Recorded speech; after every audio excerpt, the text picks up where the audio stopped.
Age of Wonders 4's faction customization is one of its greatest strengths, and inside of that we have society traits. In this video I'm going to take you through the top 10, the best traits for you to choose, looking at some secret effects and deep synergies along the way. Let's roll. At number 10 I have Chosen Uniters. Chosen Uniters is actually the very first one on the list, so an adequate place to start. Here we have a plus 10 good alignment, which is harder to get potentially than an evil alignment, and of course there are plenty of synergies with this and the various types of cultures and other abilities. We also receive 20% extra income from our vassals, and our shield and polearm units have plus 1 rank. We'll start with an extra one of those, so our starting army will be slightly stronger. And we'll also start with the Diplomatic Focus skill, which will give us 1 extra Whispering Stone. Chosen Uniters is at number 10 on my list because while it presents a lot of power, a lot of interesting things, including the good alignment, it is of course quite focused on vassals, and outside of the upgrades to your shield and polearm units, and a slight good alignment buff, as you move through the game, things will start to lose a bit of value, right? Most people can get plus 1 Whispering Stone fairly early in the game through the tree, but starting with it and having 1 extra over your opponents is a great benefit, and of course synergizes really well with the order culture as a whole, as well as the 20% extra income from your vassals. I think that Chosen Uniters is a really solid pick, and for me, I'm comfortable enough to place it at 10th on this list. At number 9, we have the very powerful nature tree and affinity, and in this case, we're looking at Fabled Hunters. Fabled Hunters has a lot of interesting stuff about it, and some things that aren't explicitly clear here in the text. The effects are twofold. Firstly, we get an extra 100% double resources from clearing infestations. You know what those infestations are, those red, evil enemies around the map, as well as ancient wonders, of course, and resource nodes. So it's all of those things where enemies spawn to try and protect goodies on the map. All of those will give us extra resource. What this doesn't say is that while we're getting those extra resources, potentially extra weapons, food for our cities to grow very fast at the start of the game, we're also likely to receive a higher tier of weapons out of this. I've received tier 3, even tier 4 weapons pretty early in the game from clearing particularly these ancient wonders, right? You can creep your way up to clearing a silver one somewhat early on, particularly if you've got a couple of armies about, and you can get some incredibly powerful weapons out of this trait. Beyond that, of course, our ranged units and skirmisher units, so 2 types, receive plus 1 rank, and we'll start with an extra unit, so our army is just a little bit stronger. Fabled Hunters obviously has some very powerful synergies, and it has some strong synergies with some of the future traits on this list as well. So let's move on to our next one. At number 8 on my list, and this one actually comes primarily from that wonderful feedback that I've received from you on my extensive tier list video looking at all of these society traits. And this one is called Runesmith. It is, of course, inside of the Materium line, potentially a slightly weaker line at least as far as the development tree goes. The spells, we could probably fight about that a little more. Runesmiths is a great skill for saving us mana and saving us knowledge. It does that in 2 different ways. Unit enchantment research, of which there is of course plenty of this available, and some very powerful effects, cost minus 30% knowledge to unlock. This is a universal discount, 30% is a pretty reasonable one, and we'll receive it across many spells within tomes, potentially 2, sometimes 3, but you could probably count on 2 spells a tome being 30% cheaper, assuming that you're leaning into this line. And then we get another 30% discount, but this time it's on the unit enchantment cost, the upkeep, which is an incredible amount, as anyone who's played through into the late game will know. And in this case, again, it's a 30% saving, plus our shield and polearm units, 2 unit types, have plus 1 rank, and we'll start with an extra one of those. That's an ability that we'll see, of course, play through a lot of these effects. It's a relatively minor one, but it still factors in to my overall considerations of power. But here for Runesmiths, it's all about knowledge and mana and the incredible amount that you'll save over the course of a game. At number 7, the Scions of Evil. This one is a really fascinating one. It's one of the few skills, potentially only around 2 or 3, that give us some Imperium. So there's a strong benefit for it, but the fun doesn't stop there. Firstly, to get the obvious thing out of the way, shock units and shield units have an additional rank, and we'll start with one of those. Nice. What's the actual benefit here, though? Well, for starters, we have a minus 10 alignment, pushing us, of course, slightly toward that evil side, which you'll want to lean into probably if you're picking up literally a trait that has evil in the name. The main benefit is that cities gain 10 draft, helping us train units faster, and the Empire as a whole gains 5 Imperium per level of evil alignment. And of course, we'll start off with 1 level right from the get-go of evil. So we're starting off with 5 extra Imperium and all of our cities with 10 extra draft. I think it's pretty reasonable to assume that you'll at least make it to very evil, right? At least. Probably by the end of the game, you'll have no trouble being a pure evil person. But to assume that you've made it to that second stage, at -40 at least, very evil, then you're picking up an extra 10 Imperium and an extra 10 draft across all of your cities, ×2. It's a reasonable benefit. It'll lean into playing evil. There's a lot of strength, some Imperium gain. I really like this one. It is actually the only one out of the shadows that will make this list. Not to detract away from some of the potential power, of course, from some of these other things. But I think for me, Scions of Evil deserves its place in 7th for that nice leaning into that aggressive, evil drafting alignment and a beautiful little extra bit of Imperium throughout the game as well. A very rare resource. At number 6 on my list, though I could definitely see a case for it being ranked a little lower than that, right, in the higher numbers, 9, 10, potentially, Ancient Wise Ones. Ancient Wise Ones is a little bit of a controversial one because of the way that it gives you the knowledge discount. A 60% knowledge discount is fantastic. Best in class, best in game. You'll struggle to find getting a spell cheaper than half price. And that is very impactful once you start to get up to those ones that are costing, 1,800 research, right up there at the tier 4, tier 5 level. In this case, though, there is a caveat. It's a random skill from the tome. So whenever we unlock a new tome, which of course we'll do many, many times throughout a game, 10 times plus, one of the skills within it, one of those spells, gets a 60% discount. It makes it a little bit RNG. And that is unfortunately why I can't just confidently anymore say that this is a fantastic pick all round, because it's probably not. There's a little bit of specialization, a little bit of synergy that's needed here to really pull it off. I would argue it's more powerful, of course, the later in the game that you get, where tomes of magic have fewer skills and fewer spells to unlock. You're potentially looking or interested in majority of them. In the earlier game, though, you won't see as much benefit here, as 1 out of potentially, let's say, 5 unlocks is discounted. And don't get me wrong, it's at a reasonable discount. You can whip out some really powerful technology early with this, but you do have to deal with that random element of it just being one of the skills inside of each tome. And as a slight caveat here, sort of like a 6th equal, if you're not so interested in the research, but you're still wanting to lean into mana, excluding Addicts, which we'll likely get to later, spoiler alert, Mana Channelers is also a really fantastic pickup. Summoning spells cost 50% less mana to cast, and your Magic Origin units have an additional rank, plus you'll start with 1 extra one. This is great if you're going to, especially if you're going to be really heavily leaning into the summoning thing, and it will almost certainly be a better pick than Ancient Wise Ones for you in that case. My honourable mention for this list, because it wouldn't be a top 10 without an honourable mention after all, is Wonder Architects. Wonder Architects is a very fascinating one. It changes the start of the game. So at the start of the game, we'll basically receive a free Ancient Wonder. One nearby Ancient Wonder is already cleared. It tends to be very close to our city.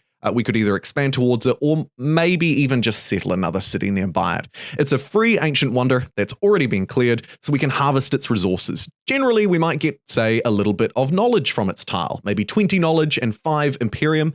A nice way to pick up a little bit of extra Imperium at the start of the game too. Furthermore, Ancient Wonders don't require population in order to be annexed by a city. Makes it very easy for you to run out, place down an outpost, and grab an Ancient Wonder effectively for free. Again, harvesting their resources for cities. And when we do so, we receive 20% production per annexed Ancient Wonder. So cities will get a bonus 20% per wonder. You may necessarily not be able to exploit this to, extreme numbers. A city with 6 wonders, for example, is out of the question. But you may not also be limited to just 1. It's entirely plausible that you could have more than 1, 2, maybe. For example, even if you just have 1, 20% extra production is a really nice benefit. You can grab this across all of your cities fairly easily, or at least a good number of them. Starting with the first one cleared as well shouldn't be undervalued or understated. Like I've mentioned, it's a nice benefit to key resources and rare resources like research or Imperium, for example, quite early on. I think it's a really neat pick. The extra production is wonderful, of course, for establishing things a bit quicker in your cities, and you'll be an absolute king of wonders. Of course, there are plenty of synergies here, like with some of the things that we've mentioned on the list, but it goes without saying that maybe something like Fabled Hunters synergizes very well here too. Now we're into the top 5. Let's take a look and see what I've got, and hopefully you don't disagree with me too much. But a little bit of disagreement is always good. The comment sections on these videos are full of knowledge. Here we have Devotees of Good. Devotees of Good, in many ways, is the spiritual opposite to the evil that we were looking at earlier. In this case, our Empire gains 5 Imperium per level of good alignment. And of course, we start with a little bit of that, reaching us up just into good out of neutral, giving us 1 alignment from the start of the game. We'll also receive on our cities 10 stability per level of good alignment. So again here, it's probably not too difficult for you to have 2 levels, I'll assume. 10 Imperium across the Empire and 20 stability per city is great. There's a lot of synergy with city stability, not just inside of these traits, but more broadly inside of the order tree. Again, of course, you'll want to be leaning into more of a good game. The bonus Imperium is very powerful. The city stability shouldn't be overlooked. And those extra buffs around units do a great job, I think, at putting Devotees of Good on this list. I do give more weighting, as I mentioned earlier, to good alignment over bad. The benefits tend to be more positive, of course. You'll have better alignment with city-states, with those free cities. You'll also be more likely to get good outcomes. But of course, it will depend on your playstyle, who you're trying to befriend, and what your ultimate end goal is. Your culture, of course, will fit in really nicely here too. Undoubtedly, you will have picked the high culture, which will give you that alignment agenda. There's many agendas and different buffs and benefits that exist throughout the cultures. Feudal culture is another great example. Here, if we're pure good, we'll receive an additional 25 stability on our cities. But even just for being at neutral or a level above at a good, we'll be receiving an additional 10 food and 10 production per city stability level on all of our cities. So by buffing our city stability, we're also receiving bonus food and bonus production early on. This is really powerful. It's something that I have personally overlooked inside of this one, and I think it's one of the most significant factors, actually, in tying together these benefits that might not seem huge generally, right? You might look at 10 stability and think, stability, I don't need it. I'm training armies and building an empire. But actually, this is quite strong. And overall, I think it places Devotees of Good in a very strong and competitive position, particularly, of course, if you're leaning into this kind of play style. Are you feeling hungry, Chief? Because 4th on my list is Ritual Cannibals. Ritual Cannibals gives us a little bit of evil alignment. Of course, it's inside of the Chaos Society traits, so it may lean in a little bit better with those more aggressive empires who are focusing on chaos, destruction, and potentially, of course, other synergies with feudal nature, so on and so forth. Ritual Cannibals really presents one big old benefit, and that's corpse eating. It's an ability that will be picked up by all of our units, and it allows them to destroy a corpse, a fallen enemy, and heal 15 temporary hit points. It has a cooldown of 1 turn, so you can use this thing quite a bit. And of course, in larger scale fights where there's lots of token units, potentially siege units, this just continues to ramp up in power. So as you move through, it should follow you a little bit, at least, in terms of the power gradient, and continue to be quite useful. That 15 temporary hit points is very good. But it doesn't stop there, because of course we'll be incentivized to fight, to heal our units, to come out on top, and in the early game, this is very significant. We'll be aligned a little bit evil. Maybe we want to lean into some kind of alignment agenda and extra synergy here, but we'll also receive on the nearest city, after combat, 3 mana and 3 food per tier of non-magic origin units killed or lost after a successful combat. So it's our units that we've lost. We should have plenty of non-magic origin units on our side. And then, of course, theirs as well. We can't guarantee whether they will or not, but they should have a few. And our city will get a nice little benefit with food and a little cash injection of mana as well. I think Ritual Cannibals gives a very powerful ability early on through corpse eating. Healing abilities are great at the start of the game, particularly if you can use what the bounty of a battle has given you. And it's benefited nicely by a nice trait here that will help to boost our cities and our empire as a whole. And for me, Ritual Cannibals places 4th on my list. Nature, nature, nature is where we'll be looking at the third slot for Adept Settlers. I've been talking a little bit in the comments recently with many of you, and I believe that nature is probably on balance, considering everything, the slightly more powerful line than everything else.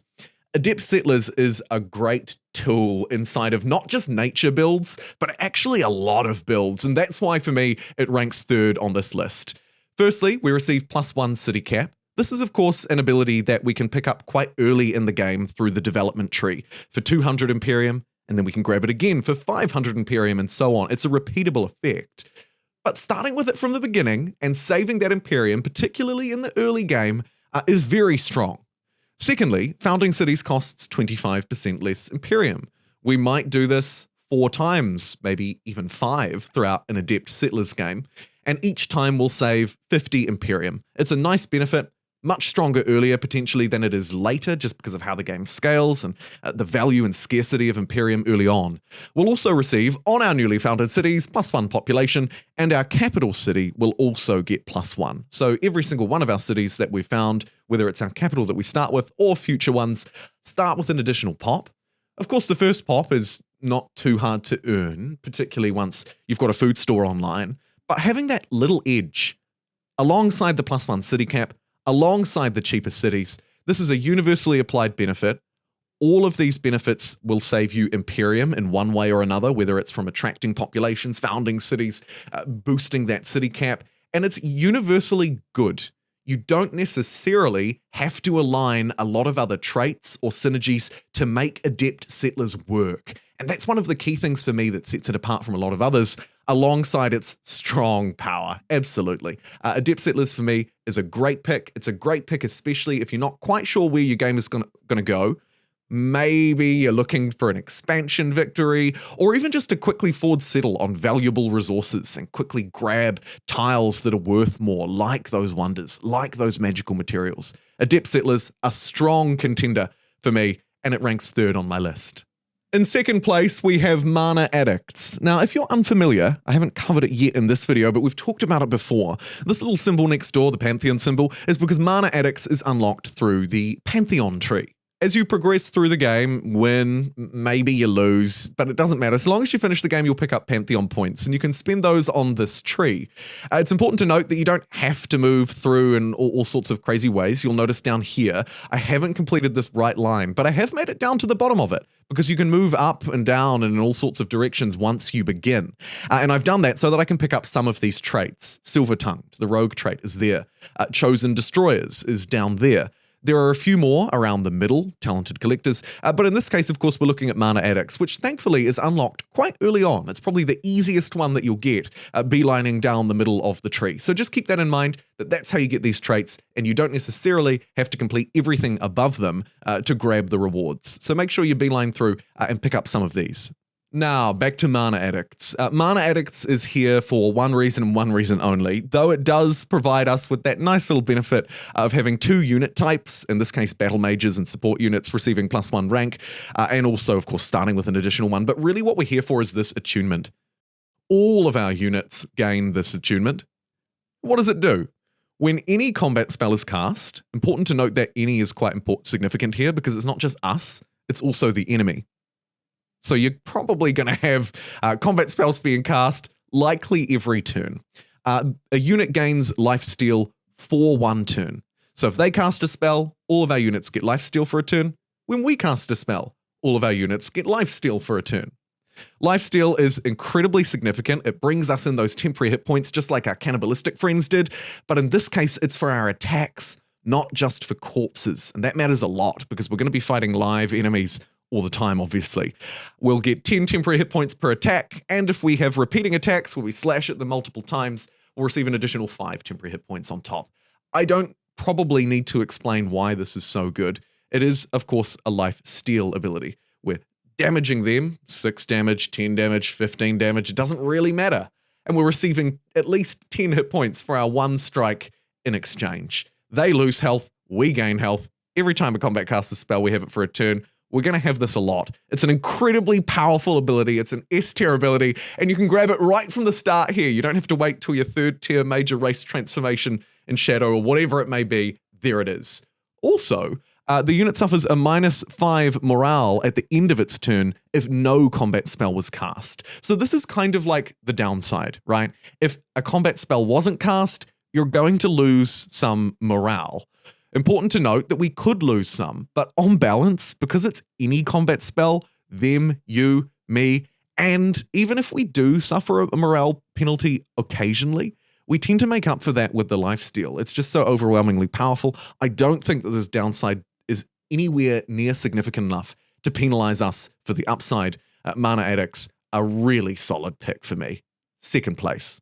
And in my number 1 slot inside of the Chaos Tree, but providing us with no evil, it's Prolific Swarmers. Prolific Swarmers is a great pick. Of course, there are obvious synergies, not just with Prolific Swarmers, but with all of them. In the case of Prolific Swarmers, though, it does synergize well, perhaps with something that we just talked about earlier, like Adept Settlers. You'll see why in just a moment. Let's take a look. 3 effects, plus a starting bonus that we start with an extra tier 1 unit. Nice. What do the 3 effects give us? Firstly, cities require 10% less food for gaining a new population. So we'll grow faster in the early game. 10% maybe, but of course growth is done how much food you need and then a certain number of turns. So we may or may not save a turn depending on how significant that 10% is. But as you move through the game, cities start to get very hungry. You have more populations. It takes a long time to grow. And this benefit will, of course, scale a bit in that respect. It's very strong. Tier 1 units have +1 rank. Loads of combo synergies here. Loads of them.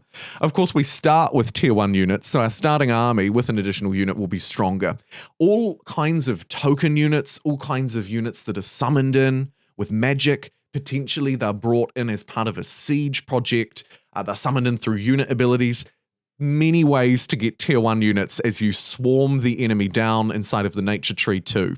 This is quite good. Lastly, non-magic origin units, so all of our chumps have a -20% unit upkeep. Prolific Swarmers, for me, takes the number 1 slot, not necessarily because it will be the strongest pick out of the list for everybody. It's just not going to be, right? There are plenty of good options on this list, and depending on your build, there will be better ones than this. So why is it at number 1? A few reasons. Cities requiring 10% less food to gain a new population is huge. Growth is everything. It's everything for grabbing tiles, for getting the expansion victory, for upping our yield. It matters a great deal for strategic significance too. And we can do it much faster. We can expand much faster. That's good for all empires. And then we have this interesting thing around our units. So we're starting with an extra tier 1. They have an additional rank. Obviously, token units swarm the enemy. They're going to be fantastic here. There are synergies that we'll pick up later throughout the game that I won't go into all of the detail, but you can think about things like taking benefit out of undead units, benefiting swarming the enemy by overwhelming them in numbers, rebirthing, realiving, lifesteal. I mean, there's all sorts of things that could factor in. And then the -20% upkeep on non-magic units will save us a significant amount of gold over the course of the game. Particularly, of course, because we're leaning into this swarming the enemy down, loads of units and tokens. And for me, that's why Prolific Swarmers is going to take out the number 1 slot on this list, though I would note that it's a really close fight between those top picks. And if you put an army of Mana Addicts against an army of Prolific Swarmers, it's a tough call to see who's going to come out on top, for example. Thank you very much for tuning in today and joining me for this video. Let me know down below how much of a fool I am and why I missed your favorite society trait, because there are absolutely good traits that didn't make this list. Hands down. And potentially, probably, 1 or 2 that did, that you believe shouldn't have. Let me know. The feedback literally informs future videos like this, and I'm very grateful for it. I'll see you next time.